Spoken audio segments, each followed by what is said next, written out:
everyone. I'm Dan Albers, and welcome to This Week in Anderson. And has joined me, as always, is my co-host Steve Ellis, and kind of doing a little something different here today. We're Yes. kind of getting together in the studio, try to do something a little bit different. But man, we're really excited. Steve, our next guest is a guy that we've had the privilege watching. I know it's probably not going to make Cameron feel great, but we were young kids and watching him play basketball. And we have a mutual friend with Dave Woolprice, and Yeah.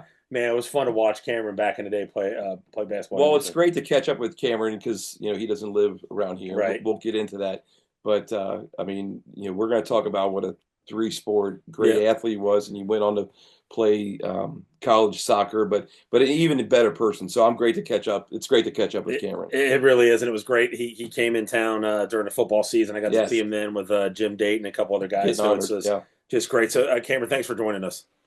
Yeah, thanks for having me. Of course, I'm sporting my Raptors gear, and Yes.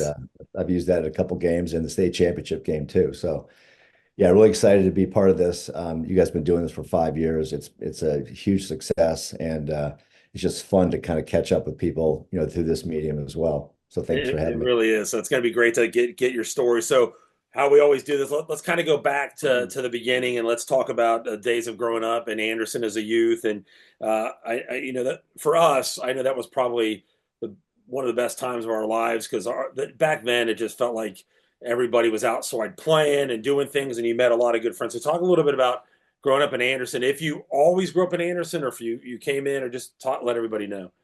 I moved to Anderson to Brittany Acres in fifth grade. I Okay. was at Air Elementary. That was the first year they were open. And Nice. that Wow. was the open system of school. It was like, what the hell was that? Yeah. I came from Chicago, so came in fifth grade, and then met a bunch of great friends, and then we went to I was and you step into middle school, then it's good stuff. And So Air was kind of cool. We were it was I think about the days now of people, kids in the street. We were playing capture the flag, kick the can, Yeah. and all that stuff. A lot of baseball in the street. You don't see that as much of that anymore. But that was just kind of life growing up in there. And really, I kind of gravitated towards, from a sports perspective, to baseball, soccer, and basketball eventually in seventh grade. So, those are the kind of early journeys in Anderson, starting in fifth grade, when really kind of the sports became a bigger deal. And Yeah. I'll talk about a little bit about, how much parents were involved or not involved back then, and it's a big Uh-huh. contrast today as well. So Yeah. Yeah. those What are what two that brought you to Anderson from Chicago? my dad got transferred with IBM. Okay, and how, because like Danny moved from Norwood to Anderson, and how did it come about, if you can recall, or your parents, how did they come upon Anderson? I mean, my dad made some trips out here, and he liked the school system. And then we came eventually and looked at a bunch of houses around town. And I think it was the school system he was most excited Right. about. Okay, Yeah. yeah, I mean, in Brittany Acres. So, who were some of the people that you grew up with that lived around you that you played kick the can and hide and go seek and all that with? Yeah, I mean, Dan Fleming was in my neighborhood. Oh, Kevin Crawford, Brian Yeardley, Mark Mayhall, Wow. some Pam Murray, some yeah, neighbors around us. So yeah, it was a pretty dense area of people to kind of choose from back then. yeah, yeah. Well, that's one that's not from Summit, so Well, yeah, it's going yeah, to be on your side. yeah. Usually, I've been getting. Steve thinks I purposely find people that are on the Summit side because that's Yeah, where I grew up, was on the Summit side. So we yeah. finally got But I'm with someone you, on his Cameron. side. I'm with you. All right, so growing up in Brittany, you started playing sports, and you talked about the three sports you played. Did you get on like local teams, neighborhood teams? What sports was that? Neighborhood teams for soccer. I played on the Minutemen. That was our team. Minutemen. And Okay. we had, Mark Schmidt was on the team, John Piazza. Yeah. Remember Oh, how good he yeah. was, when he was we'll talk about state championship in Yeah. a bit. Um, Chuck Langford was our coach, and just, a really great feeder system to just learning about soccer. And, Anderson was one of the early soccer adopters in the city. Okay. Yeah. As I did some research, I think Anderson and Finneytown were the first programs. So we had it, it was pretty prevalent. And I had never played soccer at all in Chicago. And all of a sudden I got, some old cleats on and I'm out there playing and I, kind of took to it and thought it's kind of fun. Yeah. Let me try to juggle the ball a little bit, see if I can get in the backyard and do that. So when did you start playing basketball? Seventh grade. Yeah. Seventh grade. So not until trying out for the middle school? Not until trying out. Yeah. Yeah, that was the Really? first time I ever played basketball. Yeah. That is crazy. That's crazy. Wow. And Okay. so yeah, Jerry Frickman, I mean, we'll talk about him, but he, there was probably 50 guys trying out. Maybe it seemed like 50, maybe it was less than that, but a few dozen. And I borrowed some black socks from my dad, put some gym shoes on, didn't have a clue about basketball. And then, he made us do, wind sprints and suicide sprints all the time. Yeah. And I was one of the fastest suicide sprinters. So I'm like, I got that going for me. Yeah. Charlie Green and I were having competitions. Yeah. And so, Jerry kept me on the team because I was was a fast runner basically. Yeah. And I guess I showed some athletic promise. Yeah. Well, let's get into that. Let's talk about the middle school years because, it's kind of wild how that middle school, unfortunately, is no longer there. Yeah. Danny and I, we were the last graduating eighth grade class to go at the middle school to go through there, and then they shut it down after we left there and we were freshmen at Anderson. But talk about at Anderson Middle School because obviously it was vastly different from Air, and then going into this old school, who the second gymnasium had the auditorium bleachers and the wall up there above that. Talk about that a little bit. I mean, it felt like I was going to a high school in the 50s. Yeah, it kind of had that feel to it. Small hallways, classrooms were classic. I mean, I just didn't think anything of it. I was actually excited to get back to the normal classroom type style. Yeah. Yeah. The gym was, just good memories in the gym, bleachers close, small stuff. Oh, I can still smell it. I mean, it still blows me away that used to be the high school. I mean, that blew me away. Yeah. So I guess that was in the 50s. That was the 50s. Yeah. That's right. Yeah. So I have something for you, Cameron. I mean, you talk about Jerry Frickman. So I had a list somewhere that I guess became legendary that he would put out a all-time all-star list of players that played for him. Okay. And you were on it. Really? Yeah, that's awesome. Which is even more impressive, only being a second-year player. Right. but yeah, I mean, because I saw it, and there was the I'm trying to think who else on there. Dana Brown. Yeah. He's my neighbor now. Is that right? Yeah, no kidding. Yeah. Wow. Yeah. I don't know if Joe Dayton was on it or not. Frank was on there. A couple other guys after that. Sean Burdick. Was on the list. It was pretty cool. But I had that list for years, but I always remember that you were on it. Jerry Frickman Hall of Fame. I love it. I got to put that in my resume. I'm telling you. Yes, he is. So let's transition into high school and talk about, you kind of briefly said some of the sports you play, and let's go ahead and start. I know you said you played baseball. Let's start off with that. I honestly, when Steve told me, I had no clue that you played baseball. I just knew it was basketball and soccer. And I was sitting there thinking about that. First of all, when you get into baseball, let's talk about your coach. But I don't know if you did or not. My cousin played. Did you know Fritz Beinke? I don't know that name. No, you don't know him? Okay, because I wasn't sure because I asking Brad, your brother, and everybody else, and Brad did the same thing. He goes, I don't remember. Then he went in the yearbook and looked. He said, yeah, I do remember him now. So that was like probably one of those things. But big. But so get into baseball. So talk about playing baseball, and then who was your coach? So baseball was my sport before soccer, and before I moved to when I was in Chicago playing. So I was all in baseball. I was all in. I mean, I was going to be a pro player. I think when I was 12, that was my dream in life. I played through all the Midland teams. Growing up in 5th grade, 6th grade, 7th grade. So I had a little game going on. I wasn't very strong, but I was, good fielder, the whole thing. Decent, like singles hitter. Yeah. And then Chuck Bowman was our coach in high school, Yep.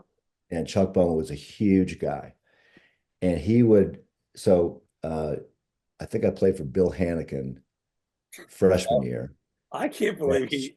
Yeah. and then Jay Played for Scatto him and I too. Yeah. were asked to we were varsity sophomore year, and we were the second baseman and shortstop respectively. And man, we could turn some double plays like nobody. I mean, that was our claim to fame. So we had it going on. Jay and I both started. Um, my career didn't go quite so well. Yeah, that's a whole nother story. I mean, I just couldn't hit. I couldn't hit curveballs and stuff. Yeah. But Chuck Bowman, we would have, it would be snowing all spring, and we're in the gym on that, slippery gym in there, Yes. and he's hitting. We're doing infield practice in there, but it's like a perfect bounce every time. So he is hitting these balls to us, and we're kind of doing the old "Bring it on, coach." I mean, Uh-oh. what do you got? And Uh-oh. he is ripping. I mean, I couldn't get over how he's hitting as hard as he possibly can, and we're just fielding it, turning double plays. I mean, we were feeling pretty good about ourselves. So we went outside in the grass and the dirt, and it's bad bounces and stuff. Yeah. It was a whole different story. But I couldn't hit a curveball. I couldn't hit very well, so I figured I would just transition over to focus on soccer and basketball in high school. So I do remember you playing. I think you played with Brad some, didn't you? I think so, yeah. Yeah. Yeah. So who were some of the other players on those teams? Oh, I mean, shoot. Like I said, Jay was on that team. Who was that best? Gosh, I spent so much time playing soccer and basketball. Yeah, because I'm going to name some older guys, but I mean, remember Rick like Ryan Vidos. Kenny, Quinn Newhall. Quinn Newhall was, yeah, that's right. Rick Vidos was a great Rick pitcher. Vidos, good pitcher. Yeah.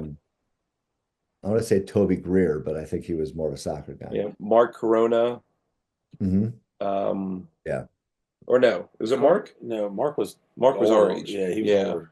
It was a Corona though. Tom Corona. No, Tom was our age. Mark was the older yes, one. yeah. That's right. Yeah. So, all right. So I've been asked to bring this up, and unfortunately, you have something somewhat similar in common with this guy right here.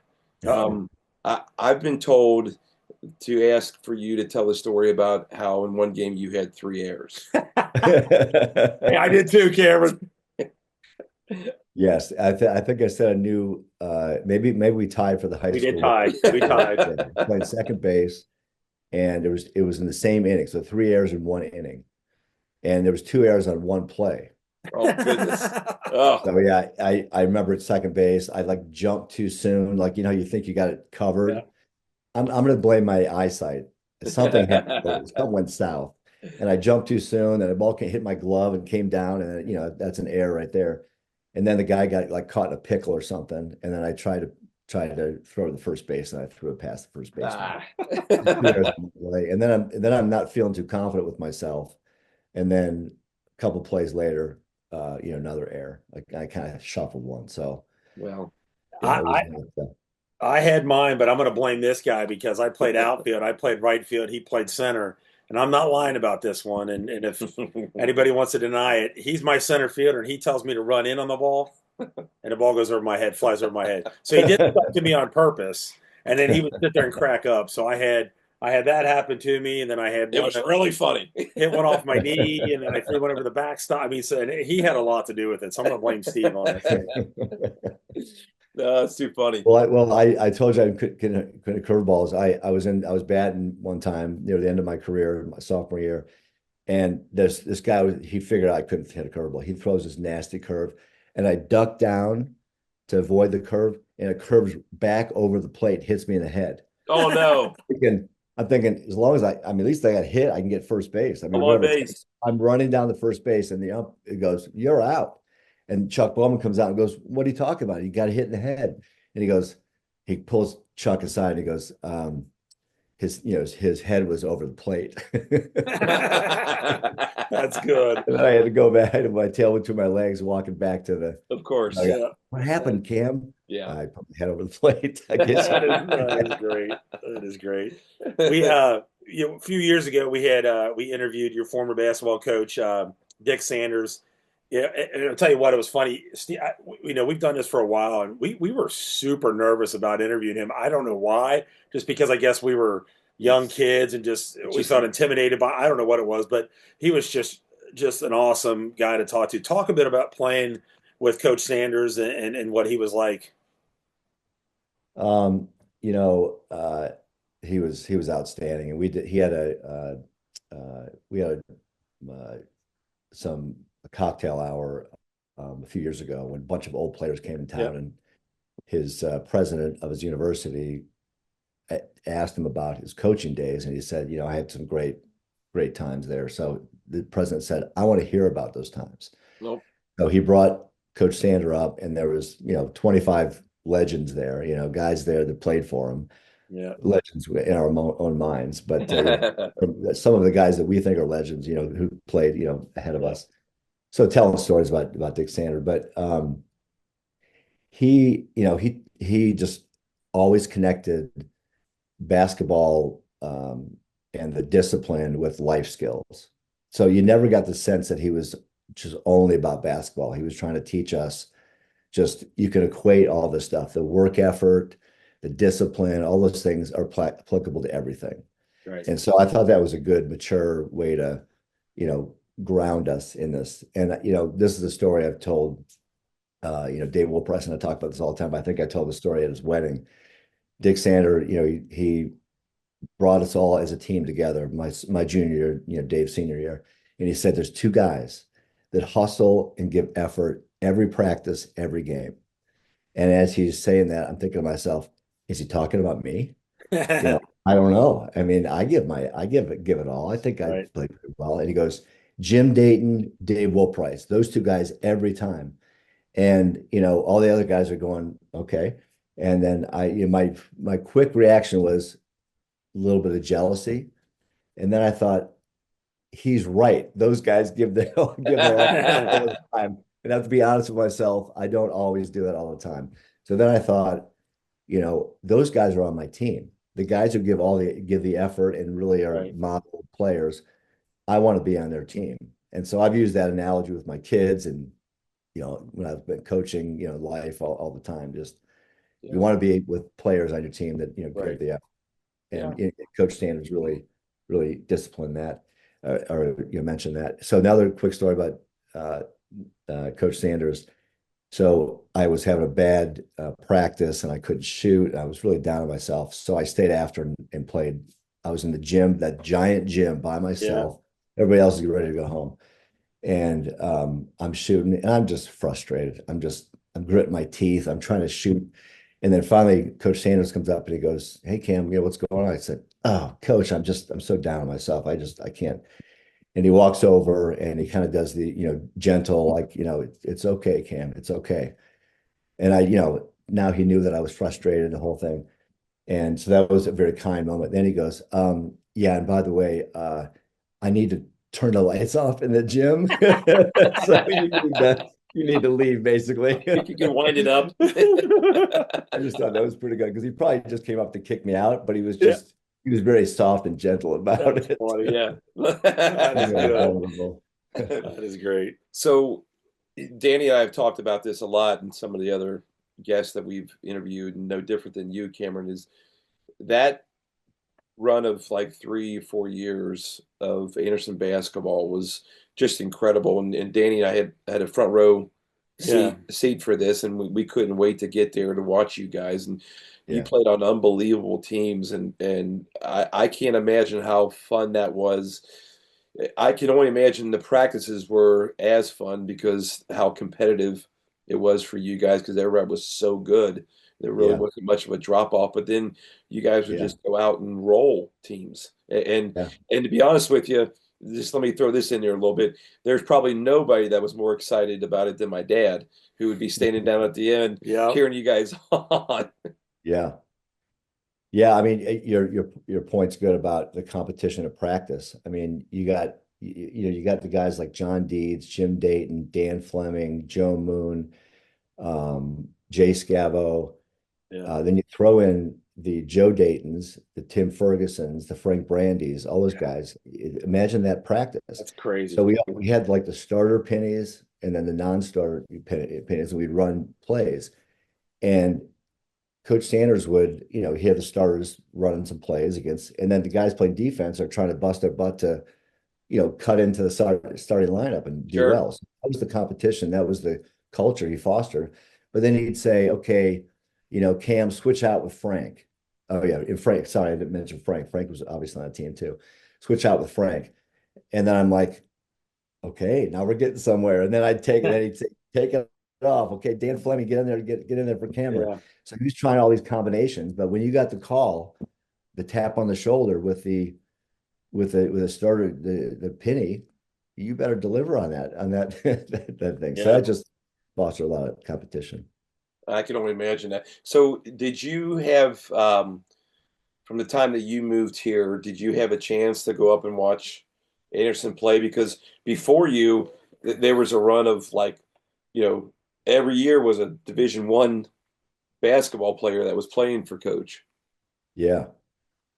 No question about it. So just like you guys described, I mean, just flash back when I'm an seventh and eighth grader. You got guys like Mark Reed, Rick Elliott. You got Rick Becker playing. Yeah. Jerry Schott, all those guys. I mean, they just were living legends. And then in summertime, summer camps, you got to get to know those guys because they were our coaches and they were doing the drills for us. Okay. So it really was good bonding. But I just remember in eighth grade, one story is Rick Becker. He was a big gun. I never heard the term gun before. Right. And Coach Frickman would say, "Yeah, Rick Becker, he's a big gun." I'm like, "Okay, what does that mean?" That means he had 35 points in the game. And he shot a lot. So we went to a game and he was a gunner and he shot and he scored. He had over 30 points. And then we waited afterwards just to see the guys come out. And he had, like the long trench coat, his hair slicked back and just as cool as can be, girlfriend on the arm. Yeah. Hey, Rick, how you doing? He's give us the nod, thinking that's the gun. That's Rick Becker. That's gun. funny. It's funny because I mean, back in the day, I mean, Steve and I, we didn't get to see Rick and all those guys, but that's all we heard about were those guys. And then then your group came along, and so all that time at Anderson basketball was it was a phenomenal time during that time. Yeah, it really was. And the banner that's up in the gym right now, it has all the league titles and divisional titles. And there's not that many league championships out there. Nope. So, Coach Sanders had a lot of good teams, capped by the two, our years, 81 and 82. Mark Reed is a guy that here's my swan song in basketball. So Mark Reed was a total legend. We were in eighth grade. He's a senior. He's scoring 25 points a game, offense and defense, scrappy, the whole thing. So we got to know him in summer camps too. So in 2012, Anderson versus Turpin, they had the alumni game. And, there's 20 of us on the team. And those guys came back and played. Mark Reed, Elliott. Oh, I remember man. that. Yeah. And they had their little run of, they just kicked some butt. They just still had it going. And these guys are, 55 at the time. So 2012, I'm 50. So I get in with my posse in there. I take a few shots and I make a couple shots, right? So I'm all nervous, I haven't played that much basketball, so I'm all nervous. I get some shots. So then I come off the court. As I'm coming off the court for my session was ending, we're slapping five with everybody. Mark Reed, the legend that he is, looks at me and he goes, "Cameron, you can still shoot." Yes. Cameron, you can still shoot. I'm like, drop the mic. That's all I need to hear. I got it. I'm done. I'm out. That's awesome. That's great. We got to interview him. He's a great guy. Yeah, he really is. Yeah. So let's get into the soccer and when you played soccer, I think at the time you still to this day it stands as the only Anderson High School's men's soccer team that's been a state champion. Isn't that correct? Been to the finals. Been to the finals, and you happen to be on that team. So talk a little bit about that and how special that season was with you with soccer. It was really special. That was my sophomore year, and Glenn Morton was the coach. and we're playing with guys like John Pialka and Toby Greer and Sam Tilford and those guys. So, um, it getting on the bus going to state final. Well, let me lead up to that. So we go to the regional finals at Indian Hill against Finneytown. And Finneytown is, great team. Like I said, I mean, that's the two programs. And quite frankly, during the game, they outplayed us, but nobody could score. So it ends up 0-0 tie. Well, it's got to go to penalty kicks. And before we went to the game, the coach would have us all take penalty kicks, and he selected the 5 guys that would take the penalty kicks. And I was one of them. So I felt pretty good. And I had a pretty good, hard shot and penalty shot. So before the game that day, I went out in the backyard with my brother Jerome, who was, class of 82. And I must have taken hundreds of penalty kicks against him. And he's doing the old, "Are we done yet?" thing. And I said, "No, I got to get this down." So I would do like the fake right and go left thing, over the ball. I just did that hundreds of times. I'll never forget it. So sure as shooting, we get in the game. It goes to penalty kicks. Now it's my turn to take the penalty kick. I think I took the second one, and all the crowd is there. I mean, this is going to state championships. So I remember sitting up there or standing up. You walk the lonely walk, right? Everybody's back there. You walk the lonely walk against the great goaltender Bill Monsieur at Finneytown. And I'm thinking to myself, okay, Cam, you've done this 100 times today and yesterday. Just do it again. So I go over the ball, and I fake to the right, I kick it to the left, and I hit it not quite to the left, but kind of down the middle of the left. So if he would have stood still, he just would have saved it with no problem. And he took my fake, and it went in. Nice. So we scored 3 penalty kicks. They didn't score any. They missed their shot. So that was our ticket to the state. That is cool. That's awesome. So we're on the state bus, and then we all get razors because we're going to shave Glenn Morton's head bald if we win the state championship. Yeah. So that would be all extra incentive. So we get up. So all year we played on grass, grass/mud. We've seen all the baseball field, the football field down at Brown Stadium. We get up to Cooper Stadium in Columbus, and it's that thin AstroTurf. Mm-hmm. And there's no indoor shoes back then. No, I had like blue running shoes. So we all looked silly with our orange socks and blue shoes and stuff. So it just was a different game. So we ended up beating Worthington in the semifinal 3-1. And then the final, we ended up losing to Clayton Northmont. And it just was, two games right in a row, Saturday and Sunday. And they were the better team. There's no question about it. In the state finals, back to back on Saturday and Sunday. Yeah, really. Wow, that's crazy. And there was only one division. That was the only game in town. Really? Well, yeah, because you were playing Finneytown, which obviously was a smaller school. Yeah. Smaller school. God, wow, that's crazy. Yeah, that's incredible. I mean, so I'm trying to think of who else was. I know I was at some of those games because of our neighbor John Siegel was on that team. Yep. Brian Yearley was in our class on that team. The Toby Greer, Mark Myers, Brett Myers. Yeah. Danny Davis was the goalie. Danny Davis, right? Danny Davis, right? That's in the Finneytown game. He was doing this. I actually think I think I was there. I think I remember. It was pretty crowded. And every guy in Finneytown missed the target.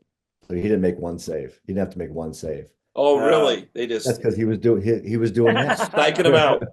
Yeah, that is too funny. All right, so obviously at the end of the day, you had a great career in all 3 sports, but soccer was ended up being your main sport and took you to college. So talk about that process and where you ended up playing at such a high level.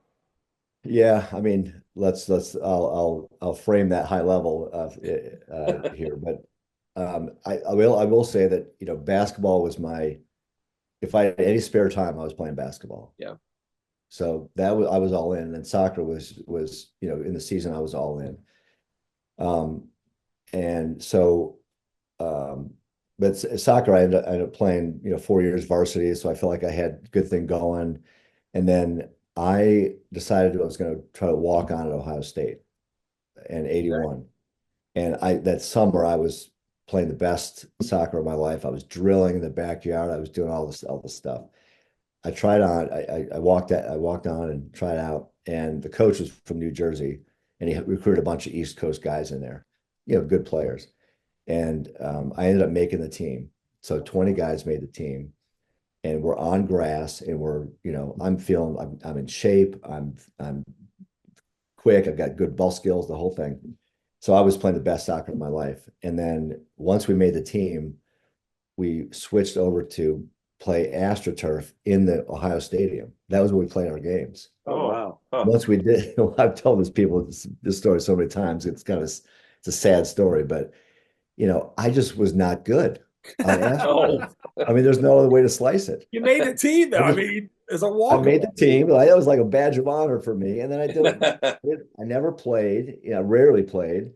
And I just was not, I could just assess myself. And I'm like, I don't have the quickness. And so I just I decided that was the end of my soccer career. So really my high school, soccer career was my excitement. But I did play soccer until about 4 years ago in men's indoor leagues. Really? I believe it.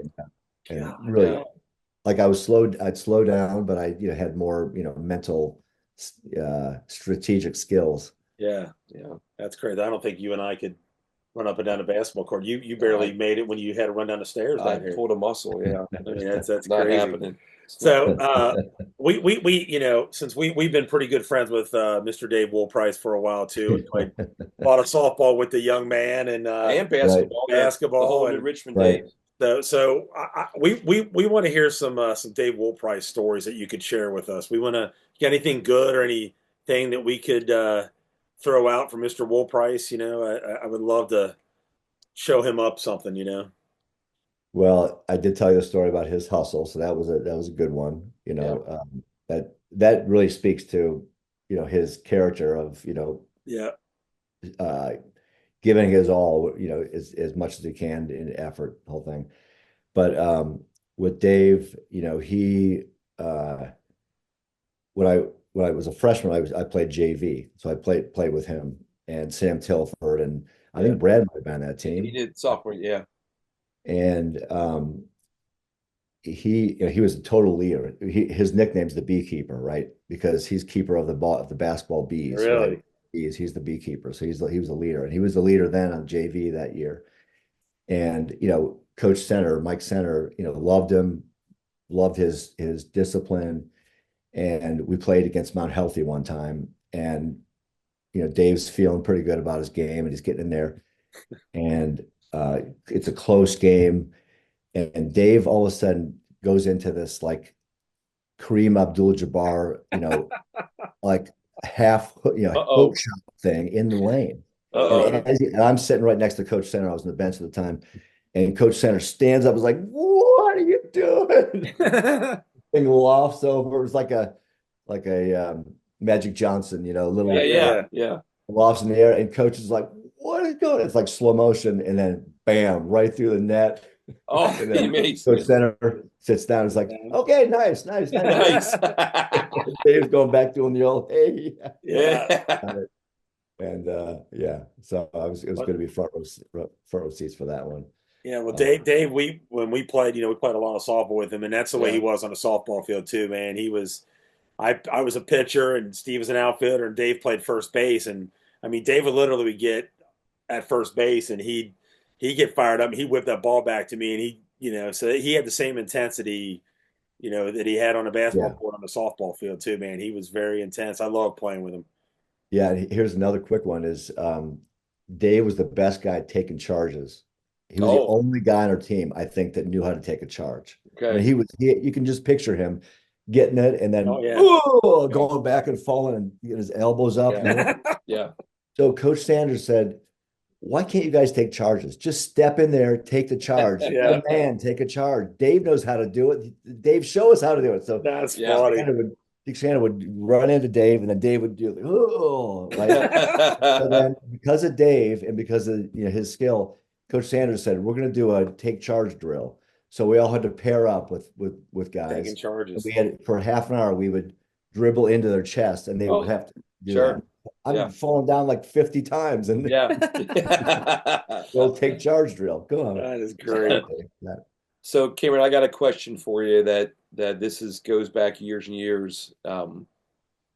I kind of need to know where this came from between you and some of your close friends with Joe and Dan and who else would be Joe and Dan and Jim Dayton. Yeah. yeah, Jim Dayton. Yeah. Yeah. It's where did the term Joe Ball and Dave Ball and Jim Ball, where did that start and what was the reason for that? Do you know this? I don't. Every time they're always together, they're always like, "Hey, Dane Ball," and it's I've always always heard the Joe Ball. I haven't Yeah. heard the yeah. I got Joe Moon he would give you a dissertation on this. Well, he's got a mind like a trap. Guaranteed. He He's would got a mind definitely like a be able trap. to. But I mean, we just call us we're the ball players. So we started saying we're the balls. We're the balls. Okay.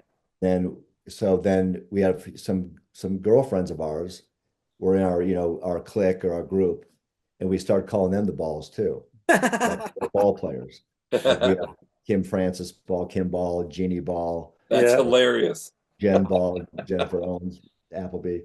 So we get together, we say the ball thing. And I think we just ended up shortening the ball to there's Cam Ball, there's Dan Ball, there's Joe That's Ball. funny. I don't know when that kicked in. It was probably, sophomore year or something like that. And That's funny. That's stuck great. ever That's since. hilarious. That is great. I love it. I always wondered that. I mean, I heard you guys always say it all the time, and I would never want to intrude, So we have a good friend named Mark Schmidt. It's a good friend of Yeah. ours too. But he didn't play basketball. He swam and he played soccer and stuff. But we don't really call him Mark Ball, but occasionally we'll throw it in there. But it's kind of like it just feels weird to say no, Mark Ball. Yeah. but he's Yeah. he's one of our balls, right? But Mark Ball. That's funny.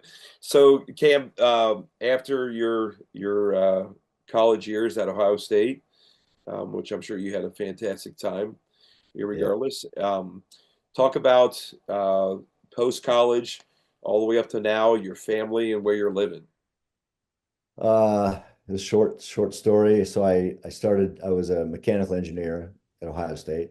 That's why I couldn't play soccer. I was too busy studying. It must have been. Yeah. That was my trade-off.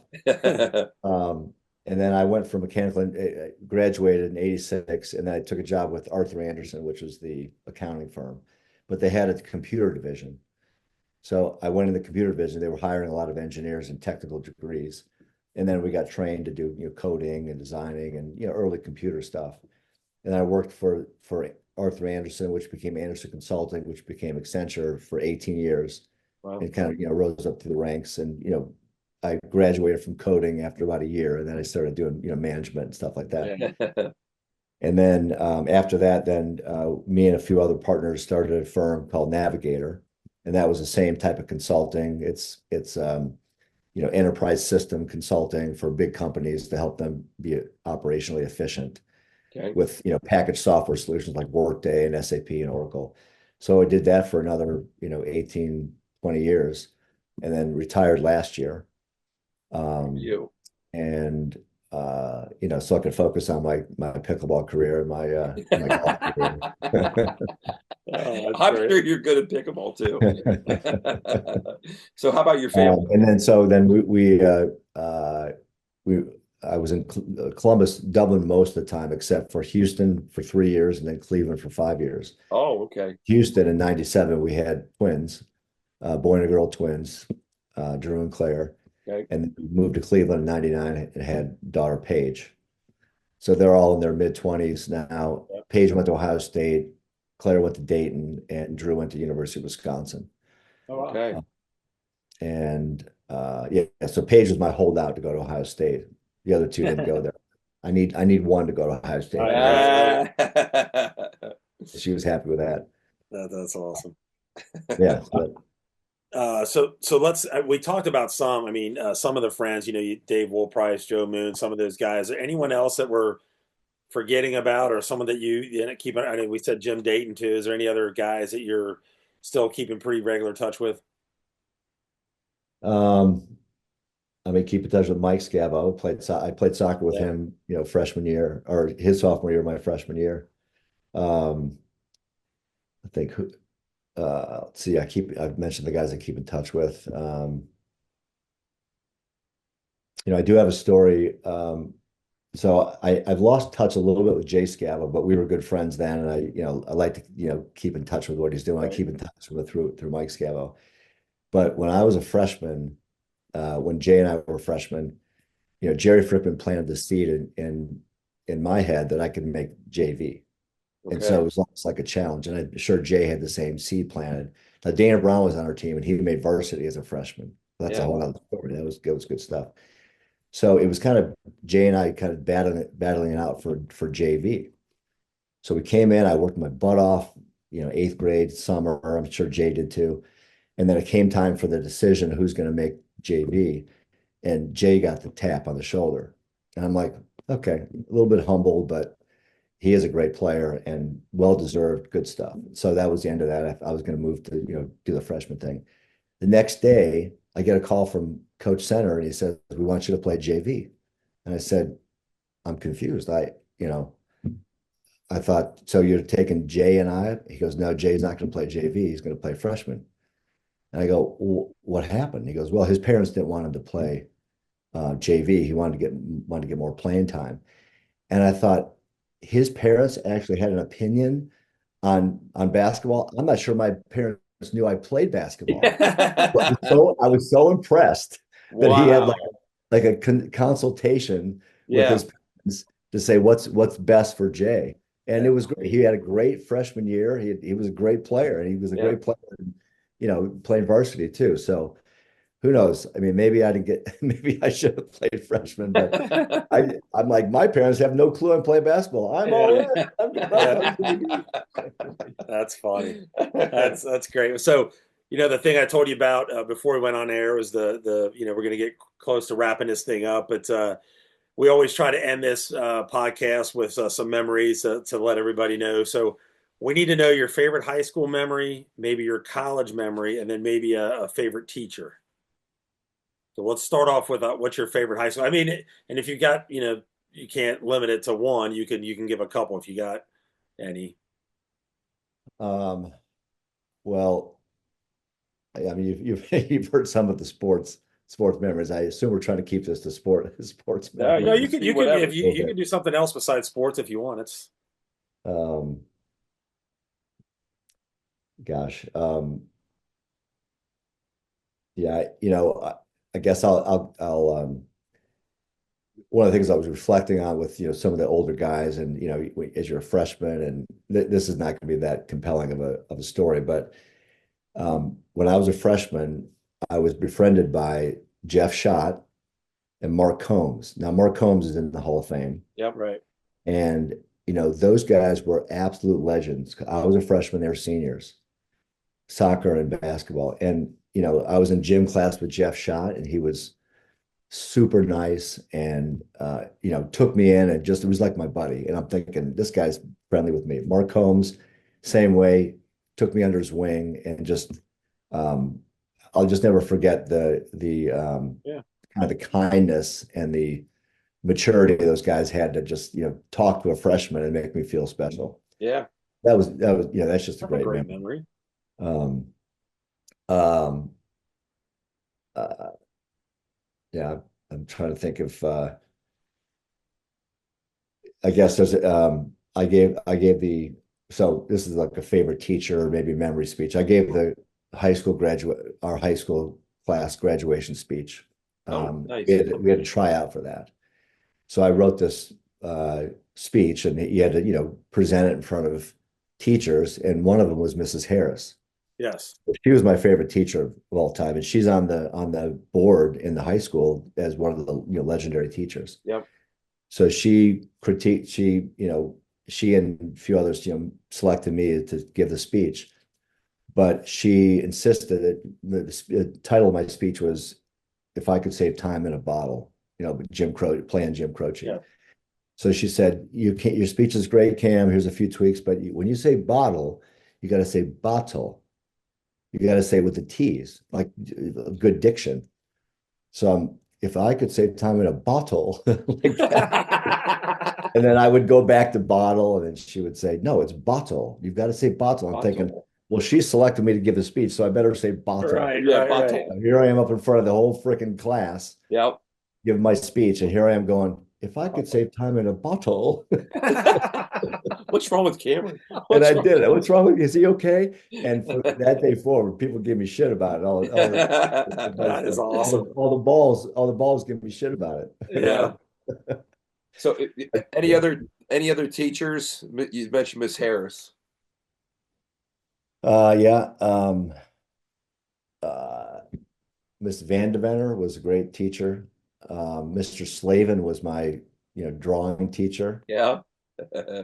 Talk about a lesson in, anal retentive drawing. That's right. The slightest little mistake. Yeah.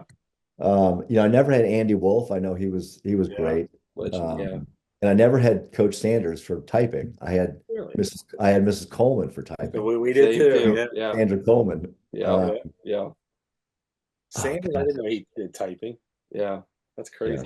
Yeah. How about He taught the business classes. How about the administration, like Bill Harris, Chris Steffen, Mr. Seamer? Oof.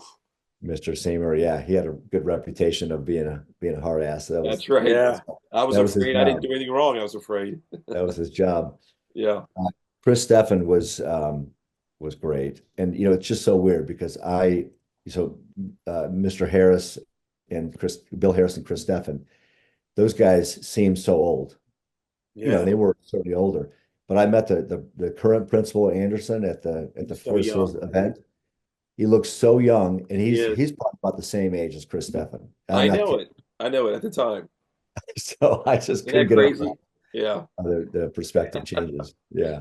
Yeah, it's not.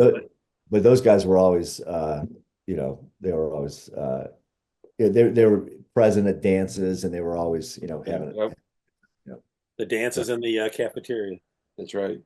That's where I remember having them. I don't know if they also where you had them or not, but that's where we had was in a we cafeteria. did. Yeah, we did. It's crazy. Yeah. It's crazy. Man, Cam, we really appreciate you doing this, man. We've been wanting to do it for a long time. We've had this list for a long time, and we've just been trying to get everybody. We got a lot more, probably more of your classmates that we want to get a hold of. And the one that we have bugging the living crap out of, and he won't get on here is Dave Woolprice. He refuses to come on here. We've tried so hard. He's like, yeah, I'll come on, and then he ignores it. Like he'll respond to our texts when it's something to do besides the podcast. So All right. You got to get on it. I'm on it. I'm gonna work on him. Yeah. Yeah, get him on. Get him Yeah, on. he can tell my stories. That's right. That's right. He would love it. Cameron, thanks for joining us. We really appreciate it, and hopefully, every time you come in town, we can get together for a couple of drinks and we can talk about this podcast. We talk about all the old times. And I really love it. Thank you for joining. Yeah, I'm excited to go back and see some of the ones, especially the Rich Dotson and some others that you guys have done. That would be great. Refresh myself with those guys. Yeah, we appreciate it, Cameron. So we're going to go ahead and wrap it up here for This Week in Anderson. So for This Week in Anderson, this Dan Albert, Steve Ellis, and Kameron DeVente. We'll catch you guys next week.